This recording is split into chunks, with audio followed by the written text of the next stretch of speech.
I've been asked to comment on the claim that an unreacted thermite material was found in the debris of the World Trade Center buildings. In particular, I've been asked to address this paper, which was published in the Open Chemical Physics Journal. The paper concludes with this statement. Based on these observations, we conclude that the red layer of the red-grey chips we discovered in the World Trade Center dust is active, unreacted, thermitic material, incorporating nanotechnology, and is a highly energetic pyrotechnic or explosive material. In order to understand the significance of what this paper is saying, I'll give a brief summary of thermite and thermate. Thermite is a mixture of powdered aluminium and some form of metal oxide, usually iron oxide, although it can be made with other metallic oxides, including, for example, copper. When these two materials react, the result is a formation of iron and aluminium oxide and a great deal of heat. In short, it is a highly exothermic reaction.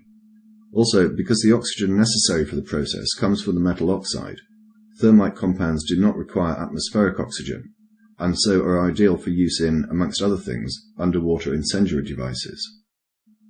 However, thermite can be somewhat troublesome to ignite, and the subsequent reaction is violent and unpredictable. These factors, as well as the difficulty of applying it to the surface of a structure in a satisfactory manner, mean that it is not suitable for controlled demolition. As far as I'm aware, thermite has never been used in a controlled demolition ever. Thermate is a variety of thermite, with the addition of small quantities of other substances, such as sulfur. These additional elements have the effect of increasing the heat output and also lowering the ignition point. Nanothermate is the same as thermate, but the particles are smaller. It has been suggested that this form of thermate can be contained in a gel and be formed or shaped in such a way that it could be used in a controlled demolition. That said, I am not aware of any thermatic material ever having been used in a controlled demolition. Back to the paper. Before going into detail of the paper, it's necessary to look at the authors and where the paper was published. In relation to the authors, you can easily do the research yourself. I'll mention just a few. Stephen Jones is a well-known 9/11 conspiracy theorist who has been publishing papers on the subject for 5 years or more. He also gives many lectures on the subject. Niels H. Harrit has a similar pedigree.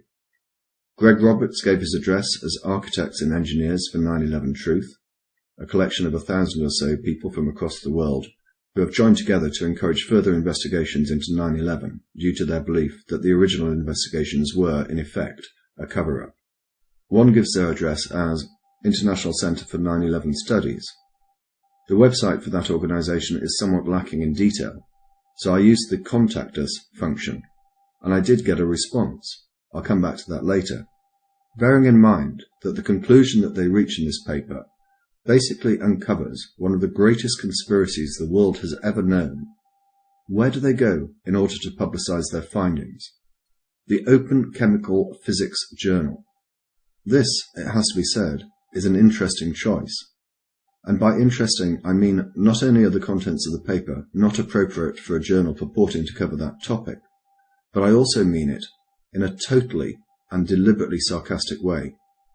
The journal is nothing short of a joke.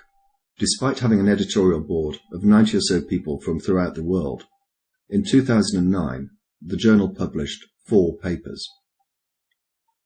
To give you some idea of how staggering this is, YouTube user Thunderfoot has published, on average, 4 papers a year. But perhaps what is more interesting is the account given by Philip Davies, a graduate student of Cornell University. This article appeared in the New Scientist in September of last year. I'll pick it up at the beginning of the second paragraph. Earlier this year, Davies started receiving unsolicited emails from Bentham Science Publishers, which publishes more than 200 open-access journals, which turn the conventional business model of academic publishing on its head by charging publication fees to the authors of research papers and then making the content available for free. As the emails stacked up, Davies was not only encouraged to submit papers, but was also invited to serve on the editorial board of some of Bentham's journals, for which he was told he'd be allowed to publish 1 free article each year. I received solicitations for journals for which I had no subject expertise at all, says Davies. It really painted a picture of vanity publishing. So Davies teamed up with Kent Anderson, a member of the publishing team, at the New England Journal of Medicine to put Bentham's editorial standards to the test. The pair turned to SCI-Gen, a program that generates nonsensical computer science papers, and submitted the resulting paper to the Open Information Science Journal, published by Bentham. The paper, entitled Deconstructing Access Points, made no sense whatsoever, as this sample reveals. In this section, we discuss existing research into black-red trees, vacuum tubes, and courseware. On a similar note, recent work by Takahashi suggests a methodology for providing robust modulates, but does not offer an implementation. Davis and Anderson, writing under the nom de plume David Phillips and Andrew Kent, also dropped a hefty hint of the hoax by giving their institutional affiliation as a Centre for Research in Applied Phonology, or CRAP. Yet 4 months after the article was submitted, David Phillips received an email from Sana Mokharam, Bentham's assistant manager of publishing. This is to inform you that your submitted article has been accepted for publication after peer reviewing process, name of the publication. I would be highly grateful to you if you could please fill and sign the attached fee form and covering letter and send them back to me via email as soon as possible to avoid further delay in publication. The publication fee was $800 to be sent to a P.O. box in the United Arab Emirates. Having made his point, Davis withdrew the paper. I failed to mention earlier that Kevin Ryan and Frank Legg are joint editors, along with Stephen Jones, of the Journal for 9/11 Studies. So far, we have a collection of authors who appear to have a bias. Allegations of bias are something that Stephen Jones is familiar with. In his paper, Why Indeed Did the WTC Buildings Collapse?, he used this photograph, with the annotation, workers evidently peering into hot core under the WTC rubble. This photograph was doctored. This is the original, and the glow that you actually see is from a portable light used by the workmen as they searched through the rubble. Jones has also faced criticism for his analysis of Mayan archaeological evidence as supporting his belief that Jesus had in fact visited America. In any event, the authors then published the paper in an obscure journal with a dubious reputation for peer review. But it gets even better than that. The paper was published without the editor's knowledge. I've not been able to find out exactly how this happened, but it is clear that as a result of this paper's publication, the editor, Marie Paul Pellini, resigned. A fuller record of the statements that she has made in relation to this matter are linked in the description. I'll just rely on these. They have printed the article without my permission, so when you wrote to me I did not know that the article had appeared. I cannot accept this, and therefore I have written to Bentham that I have resigned from all activities with them. She continued, I cannot accept that this topic is published in my journal. The article has nothing to do with physical chemistry or chemical physics, and I could well believe that there is a political viewpoint behind its publication. If anyone had asked me, I would say that the article should never have been published in this journal, period. As I indicated earlier, I contacted the International Centre for 9/11 Studies, and I received a response. My initial question related to this ambiguous statement on the website. Specifically, I asked who the director and members of staff were.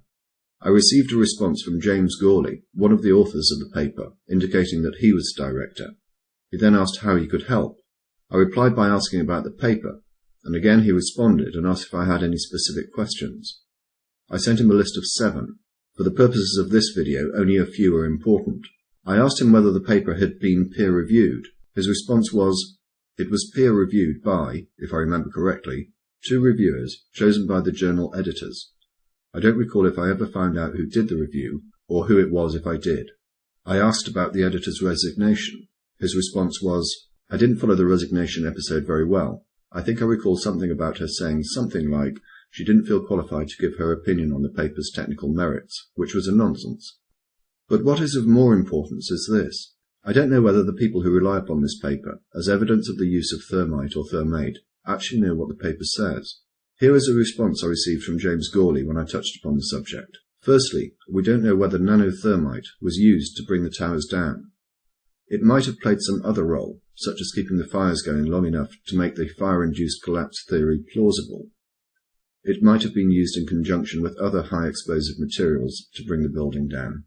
Nanothermite matches are known to exist, and I believe that they can be used to detonate high explosives. We really just have no idea how it was used. The salient point is, it shouldn't have been in the WTC dust at all. And here is Niels Harrit, another of the co-authors, talking about the same issue. So what effect would the nanothermite have had on the collapse of the towers on September the 11th? Actually, within the group of authors behind this paper, which we published in April, there are diverging opinions about what this nanothermite was used for. And in my opinion, we should not speculate in a scenario for the demolition. For these reasons, and the reasons I've outlined in the video, I do not intend to deal with the contents of this paper unless there is a specific question about it that demands a response.